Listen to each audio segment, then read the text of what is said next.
para abordar el tema de las relaciones entre el desarrollo político, desarrollo económico, crecimiento económico, las distinciones, podríamos decir, entre crecimiento, desarrollo y progreso, y la secuencia, si debe venir primero el desarrollo político y después el desarrollo económico, una discusión que se dio mucho en los finales de los 80 y principios de los 90, o si es al revés. Para tratar todos estos temas, hoy tenemos de invitado al doctor Mariano Grondona, que acaba de lanzar un libro que aborda un poco, que versa sobre todas estas cuestiones, cuyo título es justamente El desarrollo político. Y lo hacemos en su propia casa, desde ya le agradecemos que nos haya recibido.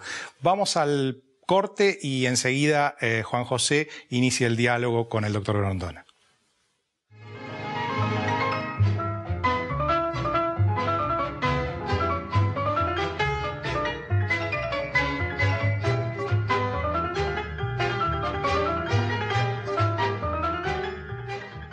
Una empresa joven en un mundo que avanza. Medanito, tenemos energía, somos energía.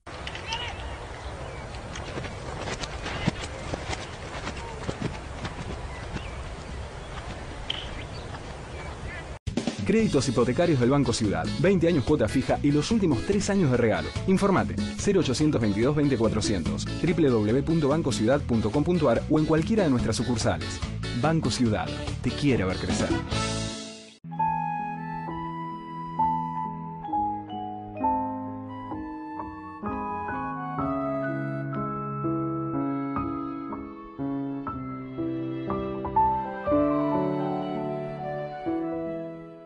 UCES, la excelencia, un compromiso.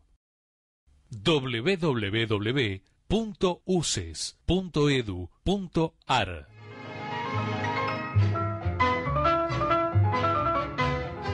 Juan José, está formulada la introducción, te invito a abrir el tema. Pienso que el desarrollo político, su último libro, es tal vez uno de los mejores, si no el mejor, y complementa otro libro anterior que a mí me había gustado mucho, que es el desarrollo cultural de la economía. Y bueno, y usted plantea muy bien en el desarrollo, en el primer libro, ¿no?, como un poco las ideas imperantes en esos años, en los años 60, 70, en que se consideraba el desarrollismo, en que se consideraba que el crecimiento económico iba automáticamente a solucionar los problemas políticos y sociales. Un poco los representantes de esta en la Argentina, bueno, el tema era el tema mundial, fundamentalmente influidos por la CEPAL. En la Argentina hubo dos intentos, uno civil, que fue el de Frondizi, muy borrador prácticamente porque no tuvo escaso tiempo de realizar nada y escaso poder también, y el de Onganía también desde el punto de vista de una dictadura militar. Bueno, eso se vio que no resultó esa teoría del derrame que en un gran crecimiento económico iba a traer, no trajo nada, no trajo ni la estabilidad política ni trajo un bienestar social para nada. Y bueno, y ahora tenemos en este libro el nuevo enfoque un poco que empieza a predominar en la década del 80, ¿no? 80, 90, la idea de que primero viene la política, primero viene la democracia, una política democrática, se sobreentiende, y que esas eran las condiciones culturales para que haya un desarrollo económico sustentable. Ejemplos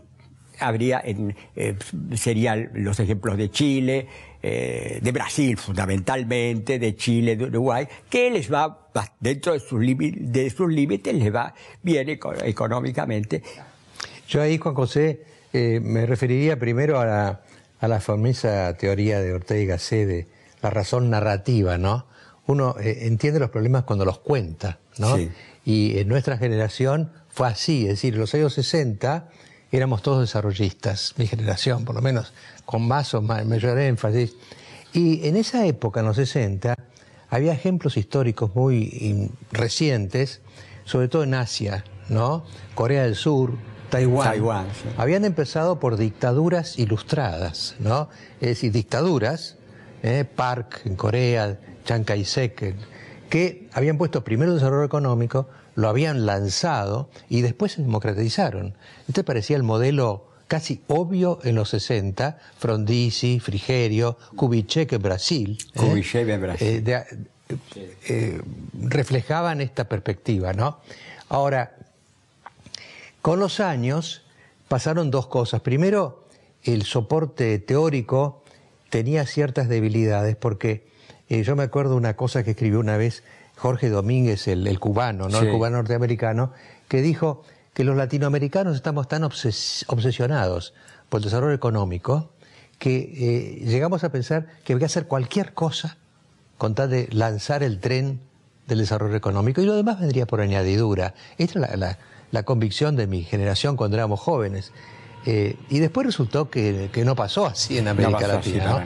Quizá el único intento ortodoxo del desarrollismo fue Pinochet en Chile, ¿no? Es decir, primero un lanzamiento en el esquema económico congruente y finalmente Chile pasó a la democracia, ¿no? Como hizo Corea del Sur, como hizo Taiwán. Sí, pero otros no. China, por ejemplo. Claro, exacto. Claro, y Franco tampoco. Claro. Franco, Sí, en los últimos tiempos, sí. Y bueno, y nosotros, lo que pasó en los años 80, como usted dice muy bien, José, es que empezaron a aparecer modelos inversos. ¿No? Brasil, Uruguay, Chile, se dieron por lo pronto esquemas políticos de desarrollo. Yo querría resaltar acá el caso de Fernando Henrique Cardoso, que fue el que sostuvo el sistema en Brasil, armó un sistema político, ¿no? Y por sistema político, algo muy simple, la alternancia entre dos partidos democráticos, con presidentes que no quieren quedarse para siempre. Sí, Entonces, simplemente eso. Fundamental. Entonces, Cardoso tuvo 2 periodos, ¿no? Y después vino Lula con sus 2 periodos, y Lula con 87% de aprobación resistió la tentación del tercer periodo. Ahora, doctor, un par de aclaraciones. En cuanto a lo de Chile, ¿hasta qué punto esa salida política no tuvo que ver también con una ola democrática de la zona? Y si eso no hubiera existido, Pinochet quizá habría continuado, ¿no? Es decir, quizá ningún régimen dictatorial finalmente lo que quiere es el monopolio y el monopolio para siempre, ¿no? O sea que esa idea de primero desarrollo económico y después político es casi utópica. Usted recuerda que Onganía también hablaba del tiempo económico, el tiempo social y el tiempo político, al cual no llegó nunca, naturalmente, ¿no? Sí, no llegó nunca. Pero nosotros, yo me hago la autocrítica acá, en mi generación tuvimos una tentación militarista, porque hay un documento que yo siempre menciono,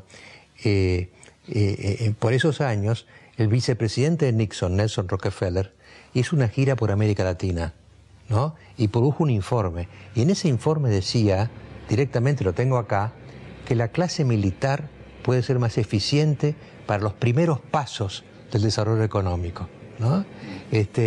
Bueno, eso es la creencia de los años 60. Sí, bueno, el propio Perón, en el libro de Verón y Sigal, se ve como Perón en los primeros años tenía la idea de que los militares eran mucho más eficientes y menos corruptos que los políticos, ¿no? Bueno, eso ya se disolvió, digamos, terminó, inclusive nosotros... La prueba por lo contrario. Algo anecdótico, ¿no? Mi gran maestro político fue Rodolfo Martínez, que era ministro del Interior en la época de Guido.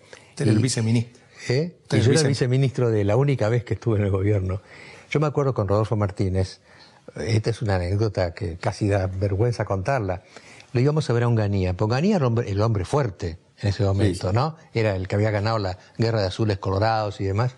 Y lo veíamos, y Rodolfo Martínez, yo lo he visto darle libros de Maritain a Onganía. ¿Se da cuenta de la locura nuestra? No de Onganía ni de Maritain, sino nuestra, de pensar que íbamos a... Y Onganía se miraba en el espejo de Franco, no se miraba en el espejo de De Gaulle. De Gaulle era el gran modelo para nosotros, O de ¿no? Oliveira Salazar. Claro, había tomado el poder De Gaulle por un golpe, los paracaidistas, pero después fundó el sistema. O sea, De Gaulle era un bonapartista democrático. Y estos eran Y bonapartistas. después hay una frase de De Gaulle buenísima que yo para ahí cito en el libro. Cuando De Gaulle arma su sistema político en el 58 y pasa a la próxima República Francesa, le pregunta a un periodista, con algún resabio desarrollista, general le dice, ¿y la economía? Y De Gaulle le contesta, «L'économie, ça va». Sí. Es decir, usted tiene el sistema político, vienen las inversiones, ocurre, no hay que preocuparse demasiado. Es muy interesante esta cuestión, parecería que estamos convencidos ahora de que el desarrollo político es primero, como por añadidura viene lo económico. Ahora tenemos casos como Brasil, como mencionaba usted, doctor, en donde esto evidentemente ha cuajado, ha funcionado, y otros casos en donde el desarrollo político inicial deriva, podríamos decir, entra en una especie de declive populista. Si los gobernantes para ganar votos deciden regalar cosas, la gente no es tonta, no es tonta en un sentido inmediato, le dan cosas y vota al que le da cosas. Entonces, ¿cómo es esta cuestión? ¿Por qué algunos países caen en la tentación populista, algunos políticos caen en la tentación populista para obtener inmediatamente los votos y otros no, tienen una visión más estratégica? Ahí hay un tema que a mí me relaciona a lo que está diciendo del libro, que a mí me gustaría mucho desarrollar, porque en un programa de televisión del día de las elecciones, usted hace como una corrección de algo que hice en el libro. A mí me gustó mucho esa parte del libro. Cuando se habla de las dos formas, de las dos concepciones, la concepción liberal de Locke y la concepción democrática radical de Rousseau. La concepción de Locke considera de que la sociedad está compuesta de individuos, un individuo un voto, y que hay diversidad de posiciones contradictorias. ¿Quién va a gobernar? Y va a gobernar los que consiguen la mayoría. Pero eso no significa que la minoría respetará el resultado, respetará a la mayoría, pero de ninguna manera tiene por qué estar convencida de que esa mayoría tiene la razón. Eso me parece que es extraordinario. Yo estoy totalmente de acuerdo con Locke en ese aspecto. En cambio está la otra posición, que es la de Rousseau, con la voluntad general, según la cual la mayoría representaría realmente la verdad, porque ese como sería el alma del pueblo. Y esta segunda posición es la posición de lo que hoy llamaríamos populismo. Es la posición que cree en un ser nacional, en el alma del pueblo, es decir, en una entidad supraindividual. Yo estoy totalmente de acuerdo. Usted en el libro, Rafael es crítico de Rousseau. Y en el programa de ese día de las elecciones, seguramente, por el entusiasmo, la confusión que había ese día, dijo que no sabía si tenía que corregir esa parte. Sí, yo empecé como a revalorizarlo a Rousseau, que es mi manera de absorber el impacto electoral. El impacto electoral, yo me di cuenta, pero yo creo que usted tiene que seguir. Su libro es mejor, su libro es mejor. Claro. Ahora, ahí, por ejemplo, que ustedes hablaron de Chile, usted mencionaba, Marcelo, el tema de Chile y de Pinochet y demás. Hay una figura trascendental en Chile, así como fue Cardoso en Brasil, ¿no? Que fue Patricio Aylwin. Aylwin. Patricio Aylwin es el primer presidente de Chile después de Pinochet, ¿no? Es decir, es el Alfonsín de Pinochet. Y Patricio Aylwin llega al poder con una cláusula constitucional que limitaba su mandato a 4 años sin reelección. Cuando terminó sus 4 años, Aylwin, hubo un movimiento, había sido tan buen gobernante, que hubo un movimiento importante para cambiar la Constitución y hacerlo reelegir. Y lo fueron a ver a Aylwin, a la Casa de la Moneda, y lo sacó zumbando. Y les dijo una cosa que quedó en la historia de Chile. Le dijo, miren, yo juré por 4 años, y mi juramento es mi contrato.